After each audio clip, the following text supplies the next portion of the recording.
Hello everyone, good day. We are Group 3 and we will be presenting a comparison of immunologic profiles of COVID-19 patients. For this presentation, we will be going over a brief introduction, primer on COVID-19, rationale, objectives, some search strategies, discussion, and conclusion. So first presenter is Nathalia. So for the history, an outbreak of cases of pneumonia from an unknown origin transpired from a local seafood market in Wuhan, China, last December 2019. A genome-wide analysis took place on January 7, 2020, in which Chinese health authorities identified that ensuing pathogen was a novel type of coronavirus, now currently named as severe acute respiratory syndrome coronavirus 2. This novel coronavirus strain is responsible for the widely known disease called COVID-19, which was later announced a public health concern on January 30, 2020, then officially declared later as a global pandemic by World Health Organization on March 11, 2020. Next slide. COVID-19 affects different people in different ways. On average, it takes 5 to 6 days from when someone is infected with the virus for symptoms to show. However, it can take up to 14 days. Symptomatic people who are affected will develop mild to moderate illness and recover without hospitalization. Most common mild symptoms include fever, cough, tiredness, and loss of taste or smell. Mild symptoms of COVID-19 are sore throat, headache, body aches and pains, diarrhea, nausea, and vomiting. Serious symptoms of COVID-19, such as difficulty breathing, shortness of breath, loss of speech or mobility, confusion, or chest pains, are signs of severe symptoms and may later develop into pneumonia, respiratory failure, and death. Asymptomatic patients may show no symptoms at all, but they are a carrier of the virus and may pass the virus to someone else. Next slide. So here, 3 mechanisms are involved. These mechanisms are the CD8 plus T cells, macrophages and dendritic cells, and type 1 interferon or IFN system. So for CD8 plus cells, when the virus enters the cells, the interaction between antigen and antigen-presenting cells is the core of the body's antiviral immunity. Infected cells are identified by virus-specific cytotoxic T lymphocytes as the antigen presented by the major histocompatibility complex. The MHC1 molecules display virus protein fragments on the surface of the infected cells, triggering adjacent CD8 T lymphocytes to induce apoptosis in the infected cells. So for the macrophages and dendritic cells, these are early monitoring components of the innate immune network that play critical roles in generating both innate and adaptive immune response to viral infections. Because of this, pathogen-associated molecular patterns is detected by endosomal RNA receptors. So for type 1 IFN, this can limit virus replication in infected cells by directly interfering with the virus replicating capabilities. By successfully mounting type 1 IFN responses, virus replication and spread are reduced at an early stage.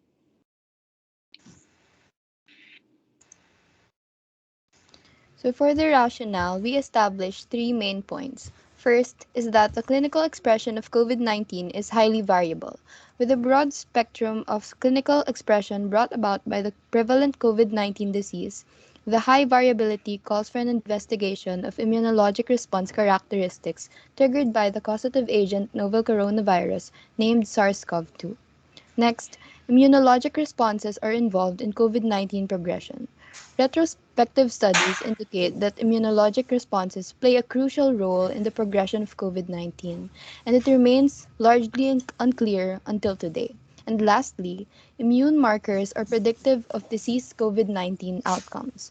There is an imminent need to better understand COVID-19 to accurately identify biomarkers to accommodate even the fatal form of the disease and develop the most preventive course of action. So to this aim, the characterization of elicited immune response against SARS-CoV-2 infection, varied by different patient groups, is regarded as important and essential. Next slide. Following these are our primary objective and secondary objectives. For the primary objective, we want to establish a systematic review on comparison of immunologic profiles of COVID-19 patients according to severity. As for the second objectives, to determine the specific and relevant immune biomarkers that reflect the immune profiles and serve as key factors in differentiating disease severity. And lastly, to analyze the association of other factors like comorbidity, demographic profiles, and patient histories with disease severity. Next slide. So to develop a systematic process of obtaining relevant data, we sectioned our references into two categories, conceptual and related references. Online databases, namely PubMed, ScienceDirect, and Google Scholar, were utilized as the primary platforms. Next. For the selection of all papers, we ensured that an abstract was present and the articles were fully accessible. For related studies, we narrowed down the scope and searched for articles that discusses the comparison between immunologic profiles using biomarkers according to severity. A Boolean search operator like AND or parentheses and quotation marks were used as flashed on the screen. And the next few pages are 20 questions for appraisal criteria adopted from Cochrane's collaboration tool. These are the questions for introduction. Next. For methods, for results, and for conclusion. Next slide. The whole data set from 3 online published articles resulted to 23 in total, with 11 being journals and articles as conceptual references, and 12 being the primary references, which are cohort studies.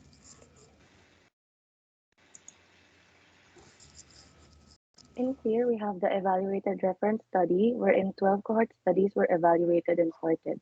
In participants, 4 out of the 12 studies have less than 40 participants, which makes up for 33%, while the 8 other studies have more than 40 participants, which is 66%. The next category is patient groups. 3 out of the 12 studies categorize the participants as severe and critical only, while 9 out of the 12 studies categorize the participants from mild to severe. 3 out of the 12 studies decided to include healthy controls. Next. For the biomarkers, 75% used B and T cells only. 66% used B and T cells with natural killer cells, cytokines, eosinophils, and neutrophils. And lastly, 16% has immunoglobulins as biomarker. Lymphopenia refers to the decrease in the number of lymphocytes in the blood. This is possible through generalized lymphadenopathy, causing the loss of lymphocyte-rich lymphatic fluid and a disturbance in normal lymphoid tissue. In COVID patients, however, lymphopenia can be utilized as a predictor of prognosis. And based on studies, common lymphocytes such as CD3+, CD19+, CD4+, and CD8+, and NK cells were used.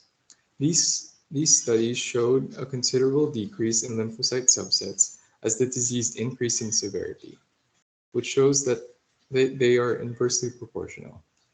Meanwhile, in other studies, is observed that the disease progressed caused an increase as the disease progressed. It caused an increase in CD25+ and CD95+, and it is not only a natural T cell regulatory checkpoint, but it also plays a function in cancer and in autoimmunity. Another study stated that as the severity of disease progressed, neutrophils and NK cells became more active, with higher cytotoxic machinery expression and greater induction of interferon-stimulated genes. Next. Based on the study, lymphopenia percentage is significantly higher in severe and critical patients, while lymphocytes, platelets, and eosinophil counts are significantly lower in severe and critical patients. On the other hand, neutrophil counts thrive more in severe and critical patients. Next. So biomarkers were noted in the different levels of severity of COVID-19. So in the first one, for the mild to moderate cases, there was no noted differences in the number of B cells. It was noted, however, that there was a low level of CD19, high level of IgG and IgM, and a high total lymphocyte count. It was also noted that there was an increase in the antibody affinity towards the SARS-CoV-2 spike. For the severe cases, it was noted that there are high levels of IgG, IgM, and IgA titer, with a high number of cytotoxic granules. There was also a low expression of CD1, low T cell levels, and expressions of lymphocytes. There was a decrease in CD25 and CD95. It was observed that they also had dysregulated monocytes and dendritic cells. For the convalescent or recovered group, it was noted that there was a high number of activated CD8 T cells, and there was an increase in C-reactive protein, isoleukin 6 and 10. It was observed that there was a normal lymphocyte count. And for the last group, the non-survivors, or those people who succumbed to COVID-19, it was noted that there was they had the lowest number of lymphocytes. They have a high number of white blood cells, high number of exhausted CD4 and exhausted CD8 T cells, and they also had the highest number of activated cells. The results varied among studies in the number of NK cells. Some studies mentioned that there was a significantly higher number of NK cells, while other studies also noted that there was a lower number of NK cells compared to the other types. Next. The overall study demonstrates that the comparison of immunologic profiles of COVID-19 patients according to severity. Most of the deaths caused by COVID-19 are those people with comorbidities and weaker immune system. This makes older members of the population more susceptible to severe types of COVID-19 infection. This is due to them having a weaker immune system due to the effects of aging, especially if some may be suffering from other illnesses, comorbidities. Amount of NK cells, lymphocytes, eosinophils, and platelets decreases as the severity of disease increases, whereas neutrophil, interleukin-6, procalcitonin, D-dimer, amyloid A protein, and C-reactive protein increases as the severity of disease increases. B cells have lower expression of CD19 and higher expression of IgM and IgG in mild and severe patients. High titer were obtained with severe COVID-19 and mild COVID-19 patients showed increase in antibody affinity maturation to perfusion SARS-CoV-2 spike that is associated with faster recovery from COVID-19. So in conclusion, drastic changes in immune biomarkers, whether increased or decreased, may serve as predictors for recovery or fatal outcome of COVID-19 patients.